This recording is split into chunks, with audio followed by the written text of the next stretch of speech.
국어를 가르치고 있는 주석민이라고 합니다. 오늘은 먼저 독서에 대해서 먼저 얘기를 하겠습니다. 자, 모든 공부는 예습, 수업, 복습 이렇게 이루어져 있죠. 자, 이 중에서 제일 중요한 건 뭐다? 누구나 알고 있죠. 복습이 가장 중요하다는 거. 자, 그리고 우리가 하는 독서, 비문학. 요즘은 논설문은 없죠. 다 설명문으로 이루어져 있죠. 이 독서, 모든 글의 구조는 내용과 형식으로 이루어져 있죠. 자, 그럼 우리는 문제 풀 때, 자, 내용에 집중하느냐, 형식에 집중하느냐. 일반적으로 다 모두 내용에 집중해서 문제를 풀고 있죠. 자, 그럼 우리 생각을 해봅시다. 이 비문학 지문이 있는데, 우리가 이 문제를 읽고 문제를 푸는데 1번, 2번, 3번, 4번 이렇게 해서 문제를 푸는데 어떤 내용에 집중해서 뭐 2번에 1번, 2번에 2번, 2번에 3번이 선택지가 여기 이런 문장이 있었다, 여기 이런 문장이 있었다, 2번은 여기 이런 문장이 있었다. 보통 이런 식으로 공부를 하죠. 근데 다시 한번 보시면 공부에 가장 중요한 건 복습이라고 했잖아요. 근데 우리도 비문학을 많이 풀어봐서 알잖아요. 그렇죠? 비문학이 우리가 문제집이나 혹은 기출문제에서 문제를 풀었다 해서 이 내용이랑 똑같은 내용이 문제에 나오는 경우는 없잖아요. 그렇죠? 단 한 번도 존재하지 않고 앞으로 그런 일은 벌어지지 않겠죠. 근데 내용에 집중해서 이 문제를 풀고 공부한들 이거랑 똑같은 내용은 글은 나타나지 않는데 여기에 집중해서 문제를 풀면 여기가 복습이 될까요? 아무런 의미가 없어지죠. 우리가 보통 이런 식으로 공부를 해서 여기서부터 뜯어 고치셔야 돼요. 자, 글은 내용에 집중하시면 안 돼요. 글은 형식에 집중을 하셔야지 복습이 이루어지고 그 다음 챕터가 가능해진다는 얘기입니다. 무슨 소리냐면 자, 다시 한번 와서 자, 설명문을 갖고 얘기해 볼게요. 자, 우리가 아는 설명문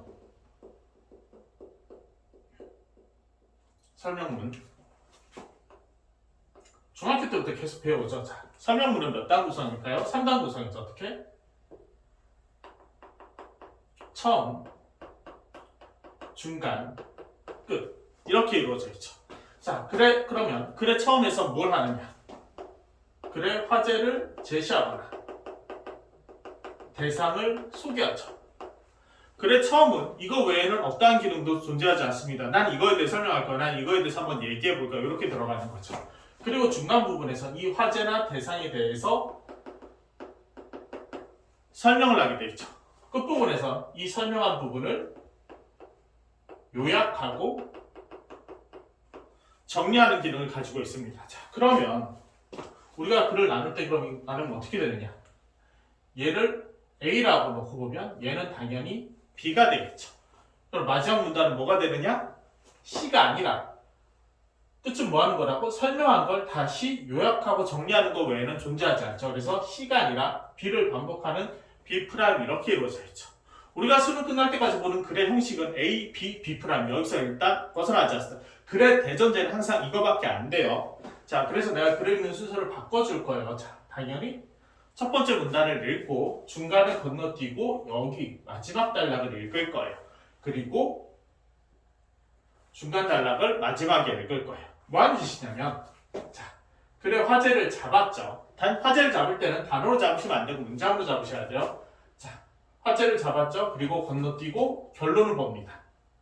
그러면 결론을 보면 글의 바운드리가 형성되게 돼 있죠. 그럼 이게 글 전체라고 놓고 봤을 때 여기를 화제를 잡고 글의 결론을 읽으면 아, 중간에 이런 내용이 오겠구나 하면서 여기만 파악하면 되는 겁니다. 그러면 그 외 쓰잘데기 없는 부분은 당연히 자연스럽게 스킵이 되는 부분입니다. 가끔 학생들이 얘기해요. 선생님, 쌤, 나는 여기를 스킵할 능력이 없어요. 그걸 어떻게 골라내요? 라고 얘기하는데 이 부분을 읽고 여기를 잡으면 이 내용은 그냥 자동적으로 되는 거니까 크게 걱정할 필요가 없어요. 그리고 수업을 듣고 몇 번 연습하다 보면 이건 자동적으로 생성되는 겁니다. 우리 글을 읽을 줄 알면. 뭔 소리인지 알겠죠?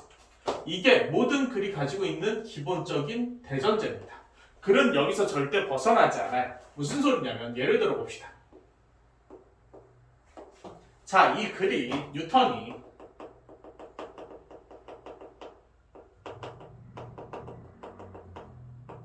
작용 반작용에 대해서 설명을 한다고 쳐봐요. 간섭을 이미 설명했고 작용 반작용 세상의 두 번째 법칙은 작용 반작용이다에서 세상은 작용 반작용이다 라고 얘기했을 때 뉴턴이 여기 사람들을 모아놓고